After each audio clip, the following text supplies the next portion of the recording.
All right, we'll call this episode 29 of the Athletic Philosopher podcast. I am your humble host, Dr. Jordan Goldstein. Don't ever call me a real doctor. That's fake doctor to you.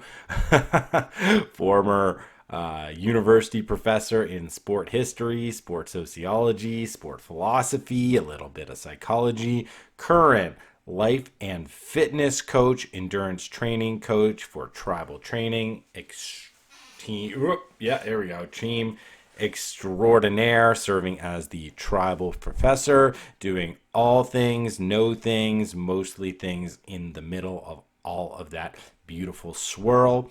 And I'm here today to continue a little bit on what I stumbled upon last episode when I was talking about heart stance. Definitely go listen to the heart stance episode. Banger. Absolute banger. But what I mean by sort of uncovering is a little bit of my unique style when it comes to hitting record and letting things fall as they may when it comes to these podcast episodes. This is the 29th episode here. I think I've had conversations with 5 other individuals, which means, I'm coming up on about 24, 25 of these just solo recordings. And I've dabbled around in a couple of different things, but I really love what happened the last time I just pressed play. Record, pardon me, and let things play out. And I'm going to do that again today. And it really is this idea of taking what I am learning as a coach, as a practitioner, as a philosopher, with the athletic life, the athletic endeavor, the athletic pursuit, and how that teaches us about ourselves, our values, our virtues, our purpose, our path, our identities, but also the world around us. And I'm just going to start with a little bit of a tag that I've been developing over the past, oh my goodness, probably 6, 7, 8 months, coming up on a year now. And it's a very powerful tag. And I'm going to highlight why it's a powerful tag and weave in a little bit of my recent experiences, both with reading, writing, and engaging in a brand new community here in the North Shore of Chicago suburbs. All right, what is the tag? Drum roll, bad drum roll, very bad drum roll. I don't know how that's going to sound. Hopefully it's not too bad in your ears. The tag, the most important tag that I think I've come up with in a long time, and maybe I'll ever come up with. Here it is. Spoiler, it's also the name of the episode. The truth is in the training. Okay? The truth is in the training. Now, what I love about this tag is it's both simple and deep. It's both complex and quite clear all at the same time. It's a beautiful paradox. And when you hit upon a deep paradox, that's how you know you're swirling and circling over the truth itself. And not just whatever superficial thing you're thinking of with the truth, but the deep truth, the very deep truth. So when I say the truth is in the training team, I mean the objective results are there for me to see. Did I show up or not? If I've got a 45-minute run on my training plan, did I run for 45 minutes today? Or didn't I? The truth is there. The objective truth of what I've done, what I've accomplished, what my effort produced in terms of a result, that's all there. There's no lying. There's no room for lying in sports. There's certainly never any room for cheating, but it goes even deeper than that. There's no room for lying because, hey, the truth is in the training. The truth is in the training. All right. Well, that's one level. But the more we go deep with this idea of the truth and how we can locate it in the training, I also get to learn the subjective truths about myself. I get to recognize the virtues that I want to generate within myself and display in action in my life. I get to learn the values. I find deep meaning. I get to find out my identity. I get to find out my style, my preference. The truth of who I am also can be mined in the training. Now, I can't just do that in one training session, though. The truth is in my overall training, my consistency, my day to day, my week to week, my month to month, my year to year. Stack up 5 years of honesty in the gym or on the track, and you'll know who you are. You'll absolutely know who you are because you'll have the record, both the objective and the subjective record of what you've accomplished with your training. The truth, it's all there. It's always going to be there. All right. So we can have the objective results. We can stack the objective results to have clarity on our subjective truth about ourselves and where we want to aim as individuals towards that greatest potential. But we can go even deeper than that. The truth is in the training. The truth of our reality, the truth of our existence, the truth of our consciousness, the truth of our spirits can be found in the training. And I often talk about body, mind, and spirit as one. That's the embodied ideal. And I guide my clients, myself, my teammates, and all of you who listen to this podcast and who read my writing over at Substack, at the Athletic Philosopher. I want you to aim your training towards your spirit. I want to aim it at the deepest part of you. I want to take the physical reality of what we do with our bodies and impact the non-physical reality of your spirit, the part of you that is not subject to measurement, to objective recording and observing and predicting. The spirit is a non-physical part of my physical being. Ding, ding, ding. Another deep paradox. But how can that be? How can I have a non-physical part of my physical being, Professor? Aren't you contradicting yourself?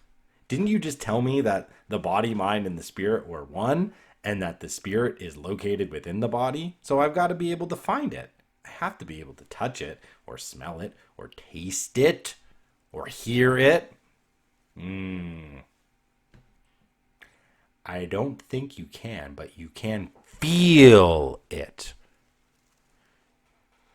And think about it this way. If I'm a body, mind, and spirit all combined, why do I have different named parts of myself? Body, mind, and spirit. Philosophy 101. What do we do with things that have the same name but are different? Or what do we do with different things that have the same name? All right. Here's how I spell it out. The body is the part of me that moves.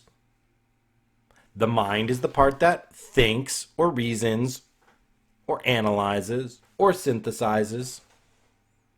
So what does my spirit do? My spirit wills. That's my willpower. You want to measure my willpower? Go for it. You don't have a tool capable. I promise you that. I absolutely promise you that.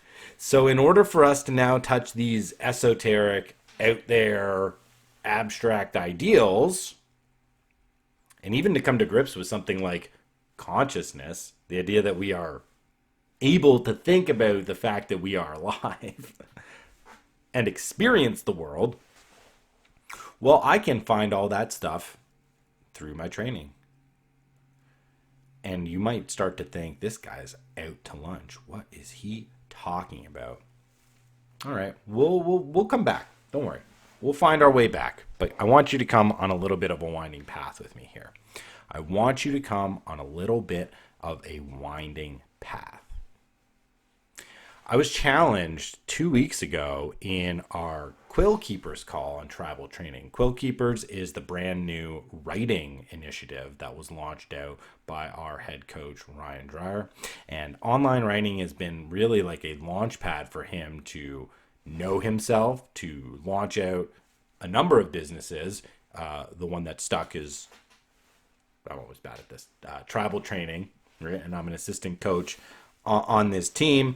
And this is a guy who brought on a former history professor as like one of the very first on-staff hires for his team.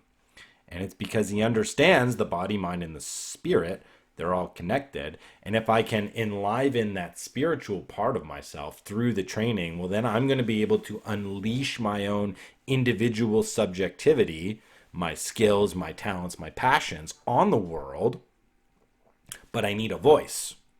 I need to be able to speak. I need to be able to hear also what's resonating inside of me. And writing is an incredible tool in order to do this, right? And we were challenged in this, the latest call, we do 3 a month, to write a creative story based on a very general prompt.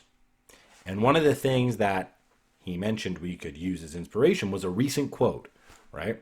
Was a recent quote. Now, also on the team, I've launched out a book club. So we've got kind of like a writing dojo, and now we've got a book club. And the book that I selected was kind of in concert with a few of our teammates, and that was Walden by Henry David Thoreau. Now, this is a book that I've read numerous times because we'll say, drawn to the transcendentalist philosophy big time. I'm a trail runner, and I love to go run at sunrise as a way to both know myself, but then also know my place in the world. And it's also the place where I go to talk to God. All right. So there are these 3 interesting things regarding the transcendentalist movement. There are these interesting things that are being woven through my experience as a coach and a participant and an athlete on this training team. And also what I'm doing with my one-on-ones with the guys who hire me just as their coach in fitness and in life. And in all of this, we always come back to this idea of the truth. The truth of ourselves, the truth of our performance, the truth of our existence, the truth of our spiritual aim. And we're always using the training, what I'm doing with my body, as a way to calibrate, orient, and know what we're doing. And so what I want to do today is read a quote from Thoreau, blend it in with a couple of my recent experiences. So we're going to do a little bit of a narrative, a little bit of a story here, to highlight the importance of this idea of the truth is in the training, both from like the most obvious and easy, my Strava record, all the way down to, well, we don't even know how far it goes. Like, this is one of the things I'm probing with my athletic philosophy. It's like, what can the athletic pursuit teach us about ourselves that's real, that's practical, and that can be applied in the world? I never expected to be dealing with realms of consciousness or with like religion or the truth. But that's where we are, and that's what a philosopher does. They boldly go where the passion, the curiosity, and the imagination all intersect with the ability to think, observe, learn, process, and synthesize. So that's where we are. Okay, so book club has led me to taking down an incredible amount of notes. Sentences, really, from Thoreau's Walden. And I'm going to start with this one on page 21 of my reader here. And Thoreau, at this point, just a little context. I'm a historian, so I've got to give some context here. I'm not going to launch right into the quote. Walden is the story of this guy, Thoreau, going off, building a house in the woods by himself and living there for 2 years without the real aid or assistance of modern conveniences or modern luxuries. Now, he did this in 1845, so his experience is coming up on 180 years old. Walden was published in 1854. And what's so cool about this time period in the world is this is the beginning of the industrial age. This is when people are moving from family farms into brand new cities. They're traveling on railroads and trolley cars. They're punching in and out of factories. And the modern world, which is defined by speed and technical progress, is starting to come to shape. And Thoreau sees the hollowness and the artificial facade of this new, busy, hurried up, gotta be comfortable, gotta show off the new toys, gotta show off that big house as a status symbol, that really reverberates and resonates quite nicely for us in 2025 too. So it's a great book. It's evergreen. Shout out to the trees for you, Thoreau. Shout out to the trees. And he talks about, the importance of finding yourself in nature, stripping away the seeming necessities of life, and really just simplifying things, slowing down, and finding presence and peace wherever you are in the moment that you're currently living. And he's talking about clothes at this point. And I love, love, love this sentence. So I'm going to quote my man Thoreau. But if my jacket and trousers, my hat and shoes are fit to worship God in, they will do. Will they not? I'll read it again. But if my jacket and trousers, my hat and shoes are fit to worship God in, they will do. Will they not? The point of this sentence, I think, is pretty clear. If my heart is open towards the truth, what does it matter the superficial things that I put on my body in terms of garments? Like, that doesn't give me access to the divine. That doesn't give me access to the truth, right? To the received wisdom that I can get in a spiritual encounter, right? And when we think about dressing up like in our Sunday best in order to get to church, or Saturday best to get to synagogue, or whatever day or whatever house of worship you're going to, right? This is also related to the idea of the ritual. Like, I just go and do the things I'm being told I'm supposed to do in order to worship, right? In order to access divine knowledge, right?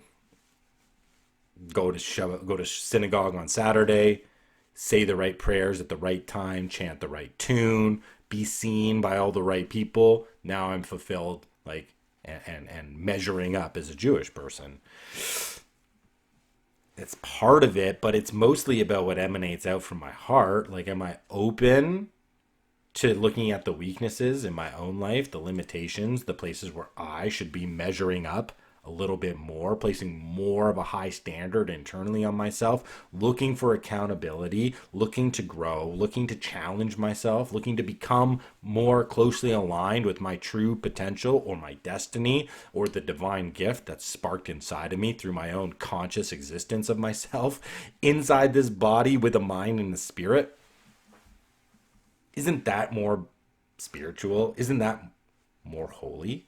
What does it matter what I'm wearing? What does it matter the words that I'm saying? What does it matter what's being received on the outside in terms of my reputation amongst other people? Thoreau's questioning all that. I have conversations with my teammates about this. Where do we go to find God? Does it have to be in a house of worship? Does it have to be in a particular space, opened up through a particular way of doing things in a particular order, time and time again? I think there's an element of that, but I don't speak for myself and a few other people maybe, but the most spiritual experience of our lives have rarely been in the houses of worship where we go to find God. They've been outside in totally different arenas. I've had more conversations with God running trails at sunrise, in the winter, in the summer, the trail I've run 100 times before, the brand new trail that I'm just exploring. That's where I go to find a deep, powerful spiritual connection. Heck, even in exercising, just like lifting weights in my living room, I've had more important moments of, we'll call it, divine revelation than I've ever had rote chanting particular chants, particular prayers in our society, in our synagogue. And that's not to say, like, I'm never going to synagogue. I'm going to synagogue more than I have in the past, 10, 15 years, because now we have access to it, which is part of the story, part of where this is going. But what has alerted me to that? The truth of my training. I'm open to the experiences that I encounter when I am deep in the pain cave, when I am deep in a moment needing breath, needing life, needing energy. And all of a sudden, it's not like the sugar from a gel that I take out of my running belt where it's like, oh, I just got the juice. Now I can push pace. Nah, that's not it. It's the rustle of the wind through the trees and how the leaves make the early morning sunlight shimmer and almost create a strobing effect on my motion as I'm moving through the forest with a deep in sync rhythm. My feet and my breath are creating this beautiful rhyme with nature together, and all of the things that are around me are coming together in the moment to allow wisdom to be channeled through me. Received wisdom. I have so many moments of aha or philosophical clarity or spiritual inspiration that seem to just ignite inside of my mind and inside the core of my being when I'm open to the experiences around me. And, the transcendental idea is go find God in nature, effectively. Like, don't think God is housed inside of these buildings built by men. Shoot, where did Moses find God? In the burning bush. In the burning bush. And in the Exodus story, and eventually Leviticus, it's like, through the rituals and the proper garment and the proper construction of things, God descends from the top of the mountain and the cloud, and then he gets housed in the Ark of the Covenant, which is effectively the truth, right? So we don't want to discount the importance, I think, of ritual, of tradition, of custom, and of setting things out in a particular way in order to be set apart in a particular way. But we can't allow the tools and we can't allow the structures to overtake what those structures are meaning to create, which is a connection and which is an embrace of the difficulty of the truth. That's another thing. The truth is in the training. Ain't nobody want the truth. Ain't nobody want the truth. Heart stance episode, talking about the mind creating shortcuts. The mind doesn't want the truth. The mind can't handle the truth. It's not even meant to deal with the truth. It's meant to filter out the truth to what's useful for me to get through as fast as possible. So nobody wants the truth. Like, nobody wants the truth. This is why people don't go on the scale. This is why people don't look at themselves in the mirror. This is why you don't look down at your watch when you're out of shape and you hit run and then you're a minute in, 2 minutes in, and you say, I'm not running anymore. It's too hard. The truth was too much for you to bear, so you turned your back on it and you ran away instead of running towards it. It's in the Exodus story, or the Israelites who just want to go back to slavery or who never made it out, instead of the ones who keep sojourning towards the difficulty of the truth.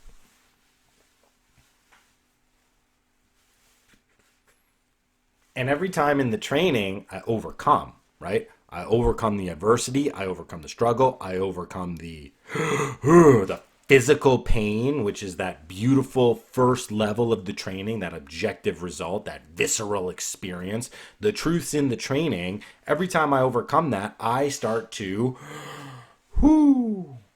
build up my spirit to be able to take on more adversity and to continually face the harder versions of the truth that I'm going to be exposing myself to if I keep progressing in weightlifting or in running or in triathlon or in golf or in whatever sport, whatever pursuit, whatever training style I've chosen.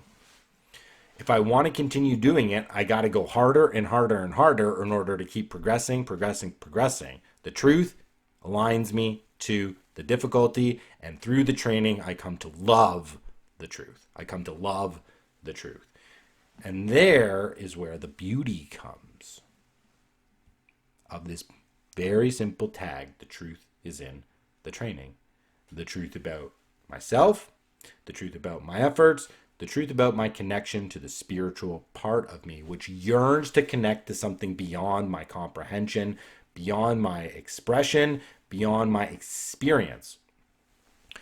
This is where you can actually learn about things like consciousness, the fabric of reality, and are we alone in the universe? Sounds pretty wild, but let me tie this one up a little bit with a story from this past weekend that I hope will bring it all together. And if not, it's an open philosophy podcast, so there's no pressure on me to ever provide some sort of a conclusion. You see how we do things here, team? I'll always give you guys some practical advice. Don't worry about that. But in terms of conceptual clarity and conceptual completeness, that's not what I'm after here. This is open exploration. Like this is the adventure, and we're all on it together. Okay, here's the story. So this past weekend, we went to the Great Wolf Lodge for a Shabbaton with our new rabbi, effectively, and a bunch of the other young families who are part of the synagogue. Shabbaton is just like Shabbat convention, effectively. Like, so we all went to the Great Wolf Lodge on Friday afternoon. For those who don't know what the Great Wolf Lodge is this giant indoor water park resort hotel. It's a chain that got them all over North America. And my daughter, right, it's her birthday. I'm recording this on Monday the 10th. Her birthday is tomorrow, the 11th of March. And, you know, back when we had moved to the North Shore in early January, we were talking about what are we going to do for our daughter's birthday? Are we going to just invite the kids from her class? Like, there's not a lot of time for her to get in activities, meet new people, have friends. Our house is still kind of in boxes. Like, we're not going to be able to host the birthday party. So it's like, what do you want to do? And she started mentioning, I want to go to the Great Wolf Lodge. That might be a fun thing to do, right? It's like a 20-minute drive from here. It's super close and convenient. And we sort of, maybe, that's a good idea, but it went back in the mind. And one of the big things we are trying to take advantage of, because we moved from a very small rural village back in Ontario to now we're like smack dab right in suburbia land. There's a lot of Jewish people here. And so there's lots of synagogues, and we want but also need to be involved in a synagogue so that we can pass down our Jewish beliefs, traditions, and customs and education to our children, right? My wife and I, we have a ketubah, which is a Jewish marriage certificate, and it's in English and in Hebrew. It's like, you will set up a Jewish home and teach your children. So it's like, we kind of got to get on this. And we found a really great synagogue. We were recommended by a couple people back home, but also I had researched it independently and sort of converged on this place.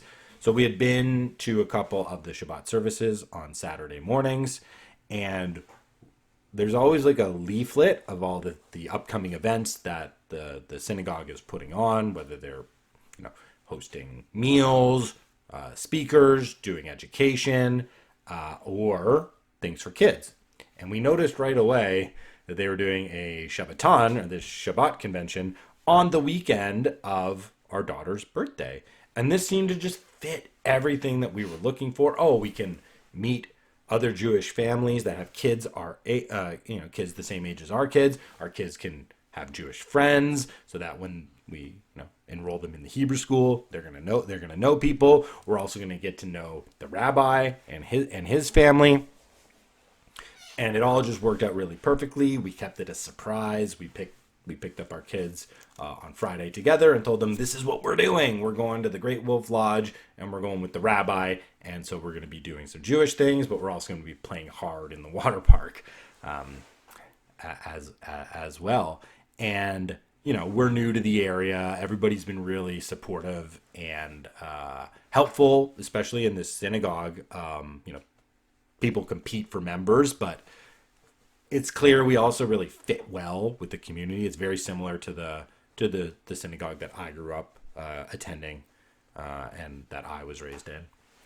My wife's a convert, so she doesn't have that experience. But we really feel at home, and this was just a really great experience for us. But I've been asked multiple times, right, by people, by the rabbi, by the program director, by just the different congregants, what do you do?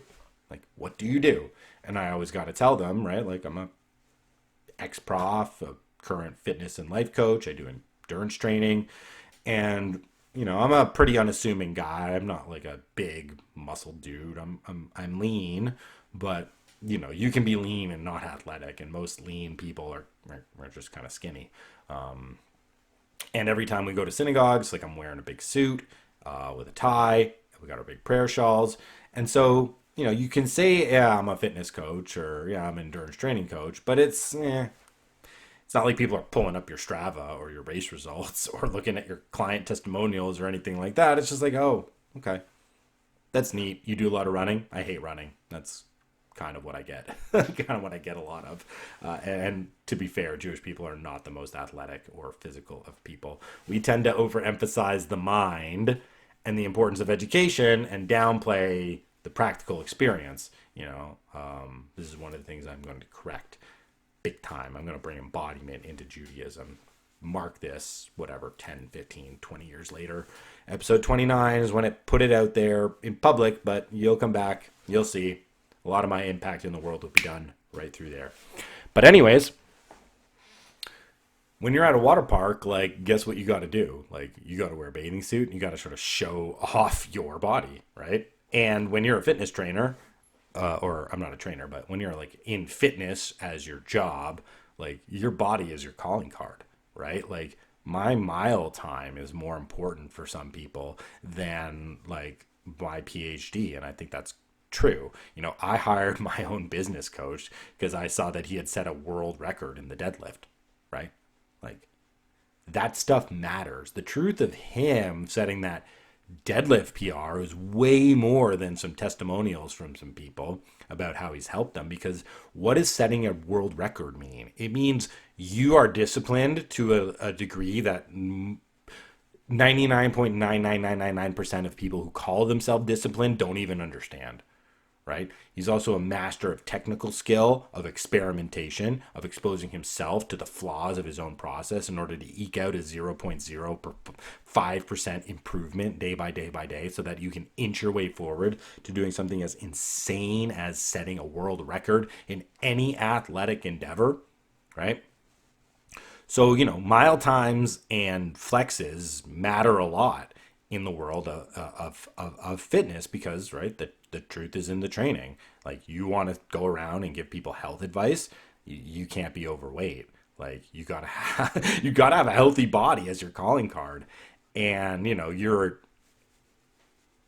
just in this water park with everybody, right? With all the families, with all the kids, with the rabbi, and like I'm not the most muscled up guy, but like I don't have a lot of fat on me, and my muscles are defined because I work them every day, whether 25 minutes with a weighted jump rope or with a steel club or a steel mace, or 4 miles on a trail and then going on a long run on the weekend, right? You look at what I do week by week and it's not like the most impressive. You think, well, how's this guy getting the results? But the truth is in my training of 11 years of consistency. And so I've got a body that looks like it can work. I've got a body that looks like it can move.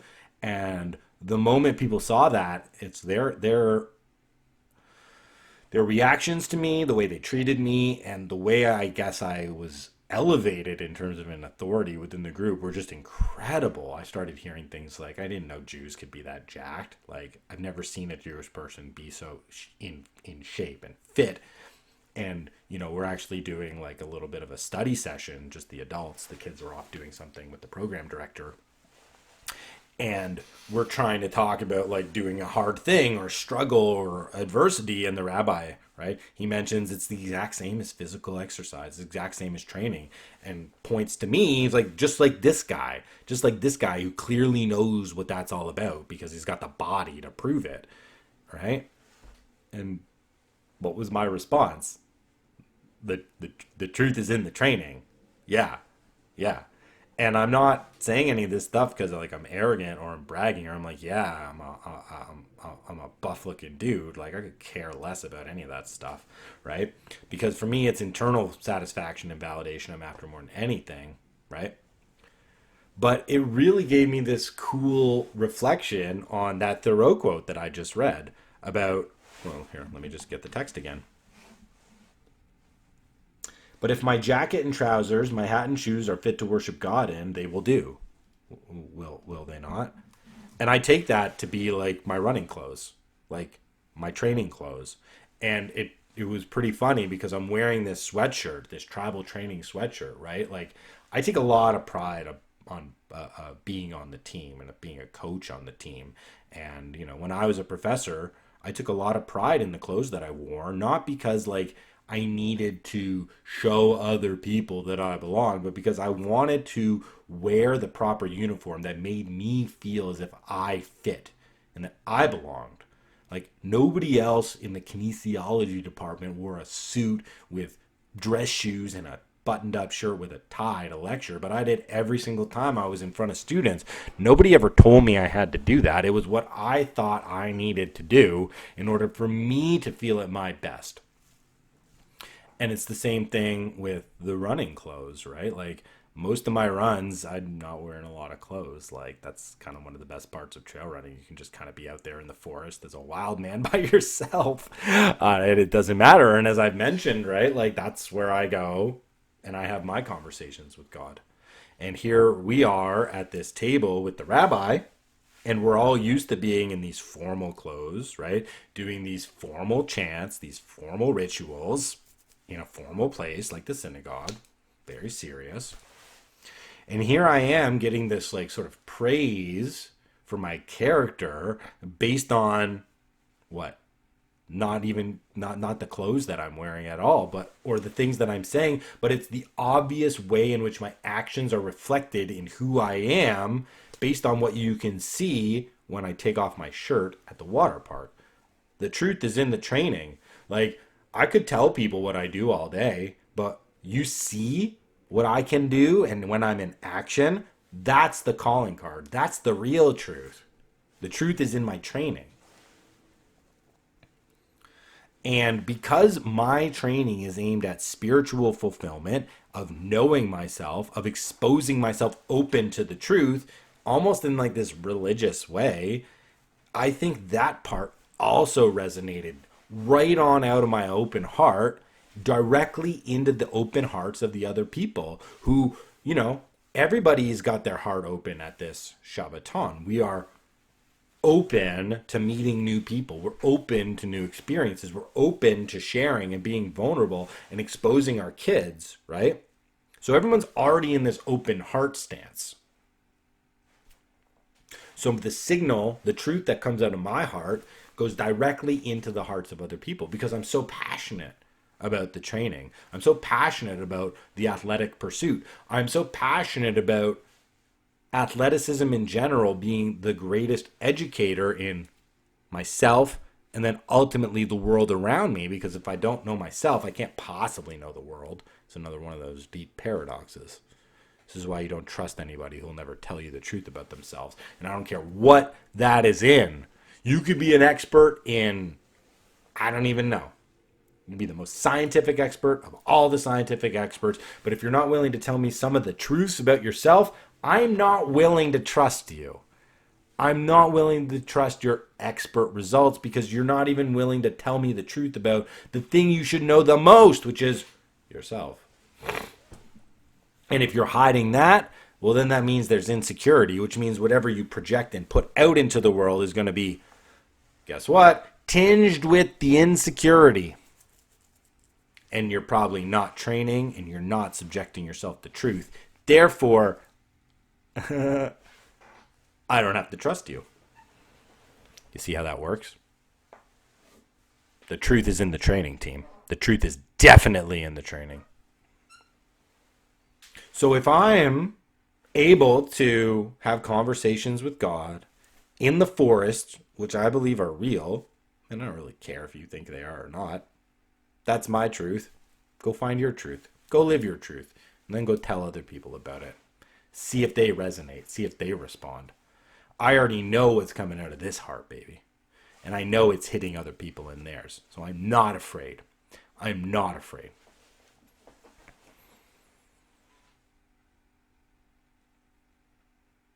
So if my body is good enough to connect with the divine in motion and in action, things that I then wear that reflect that truth are appropriate, right? And I'm sitting around this table with the rabbi and other adults in the congregation, right?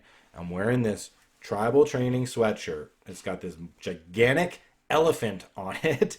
It's got this, we got our, I'm so bad at this. We got our chief Manitou, right? We got our chief logo, and it's this guy who's a jacked, the indigenous chief, riding this monster elephant.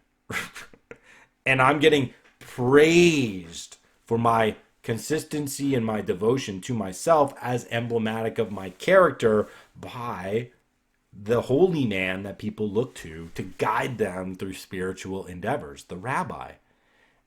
And I just chuckled to myself a little bit, and I let out, a little bit of fun to the people around the table. I said, my teammates, they call me the trail running rabbi. And everybody had a good laugh, right? Because that's funny. Choose and humor also go together. But all this is simply to say, right? The truth of myself is not in the way that I project out to other people based on what I say. It's all in what I do. It's all in who I am. It's all in the virtues that just ooze from me. And where do I go to get those virtues? The training. Where do I go to know those virtues? The training. Where do I go to find myself when I'm unmoored and I don't have a sense of stability or foundation? I go to the training. When I'm sick, I run. When I am displeased with myself, I lift weights. When I am unsatisfied that I am living up to my own internal standard, I'll run harder than I ever have before, because I got to remind myself about who I am. The truth is in the training. And the more I recognize and know myself, I can know the world around me. And I just thought that this was a very cool, full circle kind of moment that I had on the weekend, where I'm being praised for a body that's taken me over a decade to craft, with small interlocking wins that stack towards an exponential rise. I don't care at all about receiving praise for the things that I do if they're not truly tethered to what I believe inside deeply. And to have that all kind of occur at a religious or a spiritual event, yeah. It really confirmed to me the power of the training, and that the truth really is in the training. And I will return to this idea many times on the podcast, just like I'll return to the heart stance idea, because I believe I'm just going to start philosophizing in real time based on my experiences with myself, the stories that occur in my life, but also the things that I am guiding, mentoring, and teaching the athletes, the teammates, and the people who rely on me as their coach or their trail running rabbi. And so to finish off, because again, I'm not looking to conceptually clean this up. We've kind of come back to a little bit of where we started, which is good enough. But you got to have a way to apply. You got to have a way to apply. And it's simple. Start meditating on the idea of the truth is in the training. If you're not training, what truth are you running from? If you are training, what truth are you going towards? Think about the way the objective truth of my efforts, the weight that I lift, the distance that I run, the speed that I move, whatever it is, how many goals my team scores, whatever. Reflect on how that objective truth from the experience is just the surface level of the different kinds of truth we can dive into when we aim our training directly towards our spirits, directly towards that idea of will power, overcoming the odds, using the power of the heart and love and passion in order to shrink down the struggles, take the mountains that look unscalable and turn them into little rolling hills that I can just glide over with a little bit of striding. The truth is in the training. Put it inside of your head. Every time you go to the gym, every time you lace up your shoes to go for a run, every time you start to do something that's difficult, think about how the adversity you overcame in the physical is now giving you the strength, the courage, and the willpower in the mental and in the soul. And I promise you, the world will open up in a way you had never previously imagined. Do you really think that this is the kind of podcast, right, that I thought I'd be recording a few years ago when I started out this public philosopher bent on sport? I thought I'd just be talking about the Greeks the whole time, guys. Be talking about Aristotle and quoting philosophy books. Yeah, that's not it. One of the reasons I love Thoreau so much is because his philosophy is a lived philosophy. He's out there doing it. He will be out there on a tangent in Walden talking about the muses of the morning and how he's a worshiper of Aurora. And then he's then talking about and I built my house with these boards that I bought, right? There's not a lot of quoting other philosophers in Walden. It's a lot of his own experiences and a lot of his own thoughts completely intertwined and interwoven together in one rich tapestry. And I like to think that's the way that I am doing my own philosophy, where part of it is intellectual, part of it is physical, all of it is spiritual. But don't trust me based on the books that I've read. Trust me on the things that I do in the gym myself. The truth is in my training, and I am not afraid to lay that open and bear out to the world. And that's not a six-pack or biceps or quads, although it can be reflected in those. They can be reflected in those, as I was sort of reminded by. But it's almost always what's the heart stance, open, closed, where is it aiming me towards, and am I courageous enough to follow there? And the truth is always going to be in my training, from the very surface down to the incomprehensibly deep. So start living your fitness life like that, and there's no way you're going to lose. There's no way that you're not going to find something of deep meaning, of purpose, and to really aim yourself towards that bright light that you know you can be, if only you cared enough to try as hard as you possibly could. And the truth will always be in the training to remind you of what you gave, honestly or not. Peace and love, team.